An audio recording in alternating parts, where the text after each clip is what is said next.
मैं जनार्दन तिवारी, प्रवक्ता हिंदी, राजकीय इंटर कॉलेज पेटसाल, जिला अल्मोड़ा, कक्षा 12 के विद्यार्थी। आरोह भाग 2 गद्य में पाठ 2 बाजार दर्शन का सार देखें। यह पाठ जैनेन्द्र कुमार द्वारा रचित है। उन्होंने आधुनिक समय में उपभोक्तावादी संस्कृति का वर्णन किया है। तो प्रस्तुत पाठ का सार ध्यान से देखें। प्रस्तुत पाठ में जैनेन्द्र कुमार जी ने बाजार के जादुई रूप का वर्णन किया है। जैनेन्द्र जी के मित्र बाजार तो गए थे कोई साधारण सी वस्तु खरीदने के लिए, लेकिन जब घर वापस लौटे तो उनके पास अनेक बंडल थे। इस पर लेखक ने उनसे कहा कि यह इतना सामान लेके कैसे? तो उन्होंने कहा यह सब पत्नी की माया है, अर्थात साथ में पत्नी है और अब उनके पास रेल का टिकट भी जो बचा हो। कहने का तात्पर्य यह है कि अब उनके पास जो है वापस घर जाने के लिए रेल के टिकट के लिए भी पैसे नहीं हैं। पैसे की बड़ी ताकत है, पैसा पावर है, परचेजिंग पावर, और यह जो है व्यक्ति की क्रय शक्ति पर निर्भर करता है। अनेक व्यक्ति ऐसे भी होते हैं जो स्वयं पर नियंत्रण रखते हैं। वे व्यर्थ का सामान नहीं खरीदते, वे पैसे को बहाते नहीं बल्कि पैसे जोड़ते हैं। पैसे जोड़ने से उनका मन गर्व से भरा रहता है।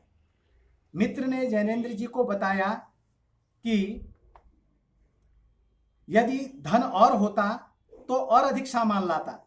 तो बाजार तो शैतान का जाल है, वहां माल इतना सजा सजा कर रखा जाता है कि लोग फंसी जाते हैं। जैनेन्द्र जी ने मन ही मन कहा, वास्तव में बाजार तो आमंत्रित करता है कि मेरा रूप देखो, मुझे लूटो, मत खरीदो, किंतु मेरा रूप तो देखो। यह मूक आमंत्रण दर्शक में इच्छा जागृत करता है और वह सोचने लगता है कि मेरे पास पैसे कम थे, अन्यथा और अधिक सामान खरीदता। जैनेन्द्र जी एक अन्य मित्र का उदाहरण देते हैं। वे बाजार देखते रहे पर कुछ भी खरीद कर न ला सके। उनकी समझ में भी ना आया कि क्या खरीदें और क्या छोड़ें।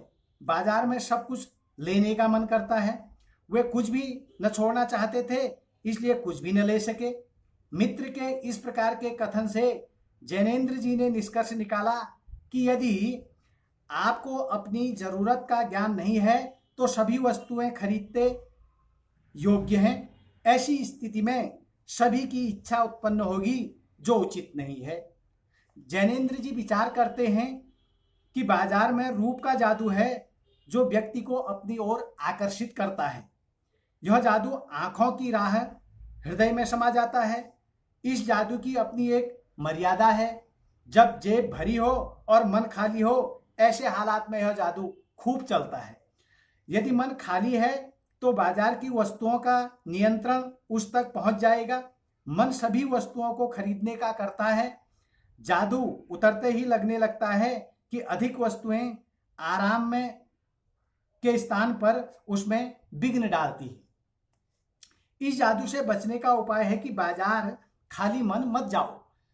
बाजार तभी जाओ जब आपका मन कुछ खरीदने का पहले ही निर्णय ले चुका हो। जैनेन्द्र जी दार्शनिक रूप में यह स्पष्ट करते हैं कि मन को बलपूर्वक दबाव भी नहीं है। मनमानी करने की छूट मन को मत दो, किंतु मन की भी सुननी चाहिए। जैनेन्द्र जी पड़ोस में रहने वाले भगत जी का उदाहरण देते हैं।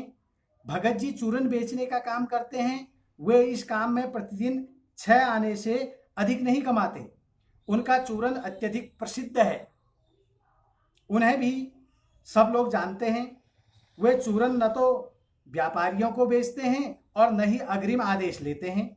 नियत समय पर पेटी लेकर चूरन बेचते आ जाते हैं और 6 आने प्राप्त होते ही शेष चूरन बच्चों को मुफ्त में बांट देते हैं। इस चूरन वाले भगत जी पर बाजार का जादू नहीं चलता। जैनेन्द्र जी पैसे की व्यंग्य शक्ति को अत्यंत दारुण बताते हैं। एक उदाहरण से स्पष्ट करते हुए उन्होंने बताया कि मैं पैदल चल रहा हूं और पास ही धूल उड़ाती कोई कार निकल गई, तब मेरे कलेजे पर व्यंग की लकीर खिंच जाती है। सोचता हूं उसका नाम है, उसके पास कार है और मैं वंचित हूं। तब अपने माता पिता की गरीबी पर रोना आता है, परंतु यह व्यंग शक्ति चूरन वाले भगत जी के सामने चूर चूर हो जाती है। वे चौक बाजार में जाते हैं और आंखें खुली रखते हैं।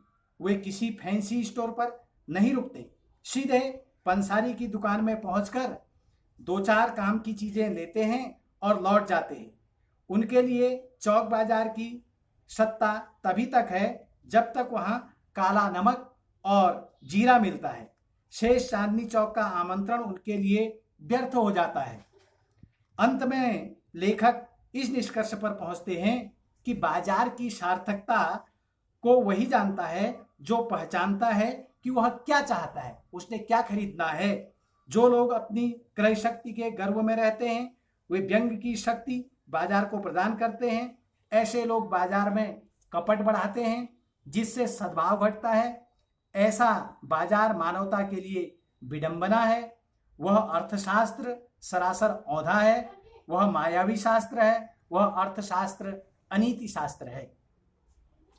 बच्चे अब ध्यान से देखें कि इस पाठ से आप एक गद्यखंड लेकर उससे संबंधित प्रश्न बनाएंगे और उनके उत्तर लिखेंगे।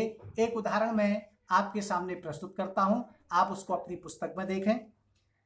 पैसा पावर है, उसके सबूत में आसपास मालटाल न जमा हो तो क्या वह खाक पावर है? पैसे को देखने के लिए बैंक हिसाब देखे पर माल, असबाब, मकान, कोठी तो अनदेखे भी दिखते हैं। पैसे की उस परचेजिंग पावर के प्रयोग में ही पावर का रस है। लेकिन नहीं, लोग संयमी भी होते हैं। वे फिजूल सामान को फिजूल समझते हैं। वे पैसा बहाते नहीं और बुद्धिमान होते हैं। बुद्धि और संयम पूर्वक वह पैसे को जोड़ते जाते हैं। वह पैसे की पावर को इतना निश्चय समझते हैं कि उसके प्रयोग की परीक्षा उन्हें दरकार नहीं है। वह खुद पैसे के जुड़ा होने पर उनका मन गर्व से भरा फूला रहता है। तो आप प्रश्न बनाइए कि यह गद्यांश किस पाठ से लिया गया है और इसके लेखक कौन है। तो इसका उत्तर हो जाएगा कि यह गद्यांश बाजार दर्शन से लिया गया है और इसके लेखक जैनेन्द्र कुमार हैं। दूसरा प्रश्न, पैसे को क्या बताया गया है? उत्तर लिखेंगे इसका, पैसे को पावर बताया गया है। यह एक प्रकार की शक्ति है। पैसे में क्रय शक्ति होती है, इससे आप जो है कुछ भी खरीद सकते हैं। अगला प्रश्न देखें, संयमी लोगों का पैसों के विषय में क्या व्यवहार रहता है? तो उत्तर लिखेंगे इसका, संयमी लोग पैसे को बचा कर रखते हैं। वे फिजूल का सामान नहीं खरीदते, वे पैसे को व्यर्थ नहीं बहाते। धन्यवाद।